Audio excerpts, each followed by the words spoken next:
Welcome ladies and gentlemen to my video tutorial about drawing faces. My name is Ian Strange, also known as Ianardo, and I specialise in pencil and crayon drawing. In this video I won't be going into the finer details of drawing eyes, mouths, etc. Instead I'll explain some basic principles to help you get started on drawing faces.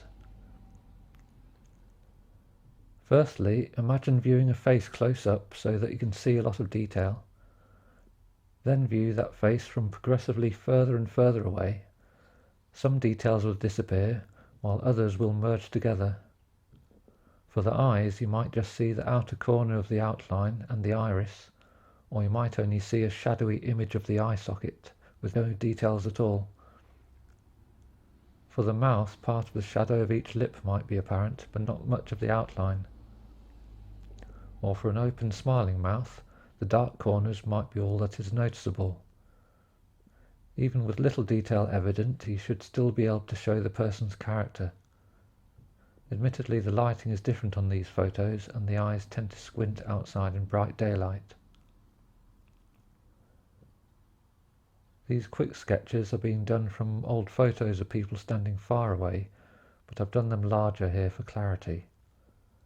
It is useful practice drawing faces with little detail before progressing. A common mistake by beginners is to concentrate too much on fine details. Once you get the hang of rough drawings and getting the character and likeness, then you can progress to drawing in more detail.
The next basic principle is symmetry, or rather the lack of symmetry.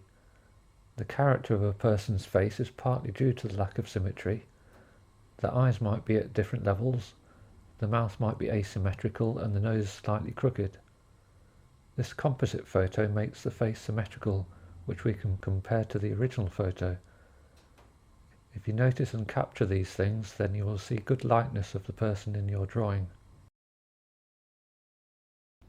The next point is what some folk call imperfections in a face. I disagree with that label because these features help to shape the character.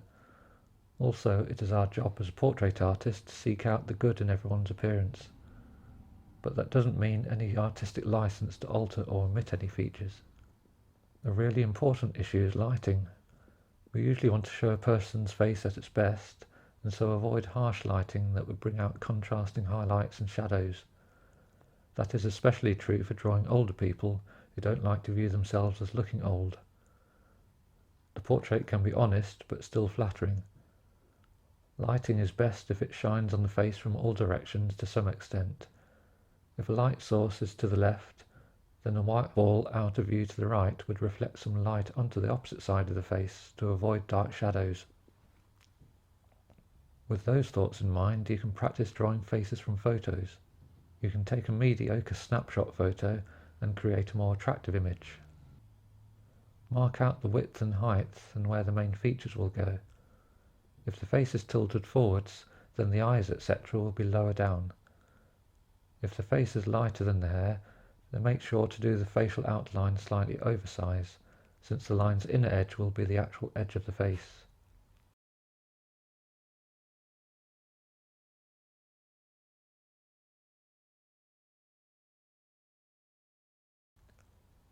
Sketch out the upper outline of the eyes and a rough draw of the eyebrows. This guides us to see where the other features need to go. For the nose, draw the nostrils and then very delicately and lightly add some outline. The actual outline is usually very subtle and is shown by the slight differences in shading on the nose versus the surrounding areas.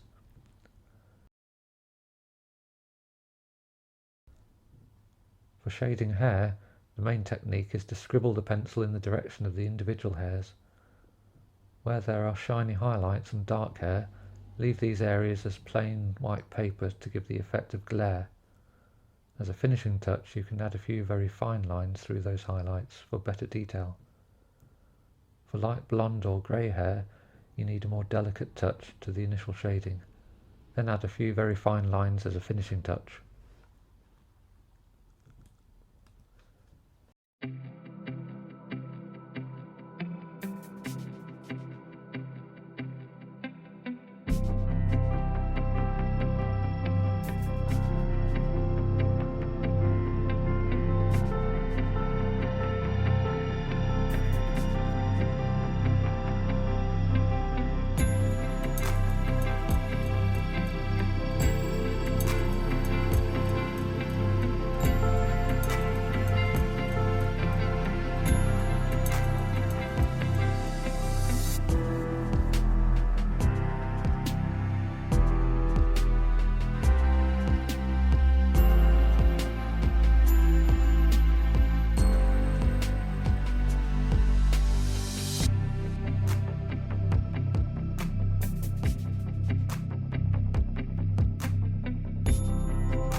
If you are keen to make the face look happy, then the outline of the eyes will tend towards the shape of a semicircle lying on its straight side.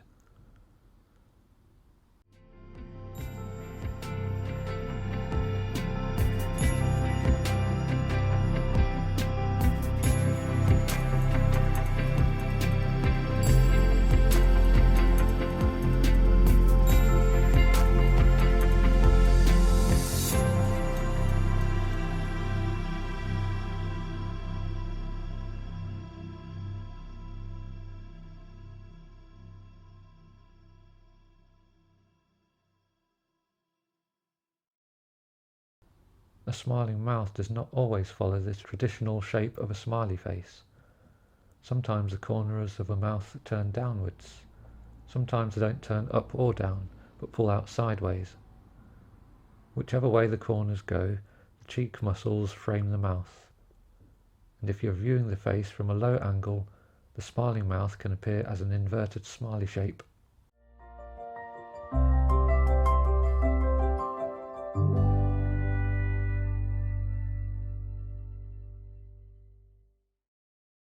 That's all for now. In a future video I'll cover how to draw the finer details of a face for a realistic portrait. I hope you found this useful. Please subscribe if you'd like to learn more and watch some time-lapse demos of drawings. Thank you for watching.